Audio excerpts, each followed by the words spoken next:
ట్రాక్టర్తో నడిచే దమ్ము చదును చేసే పరికరం ఎలా పనిచేస్తుందో ఇప్పుడు చూద్దాం. ఈ పరికరం హైడ్రాలిక్ పద్ధతిలో పనిచేస్తుంది.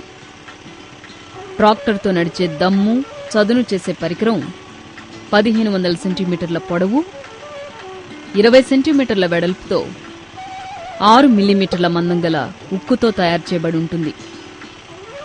ఇది చదును చేయడానికి ఉపయోగపడుతుంది. దీనికి ఉక్కు రింగులతో చేయబడిన స్తూపం వంటి రోలరు భూమిని దమ్ము చేయడానికి ఏర్పాటు చేయబడి ఉంటుంది. ఈ యంత్రంతో ఒక రోజులో 3 ఎకరాల భూమిని దమ్ము చేసి చదును చేయవచ్చు.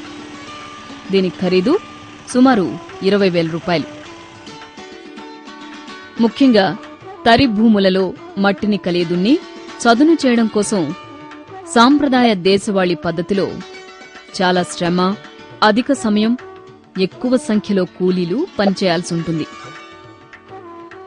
35 HP ట్రాక్టర్తో నడిచే దమ్ము చదును చేసే పరికరం వాడడం వల్ల సాంప్రదాయ విధానంలో ఎదురయ్యే అన్ని సమస్యలను అధిగమించవచ్చు. ఈ ఆధునిక పరికరం వాడడం వల్ల తక్కువ సమయంలో తక్కువ కూలీలతో శ్రమ లేకుండా మంచి దమ్ము జరిగి భూమి బాగా చదును చేయబడుతుంది.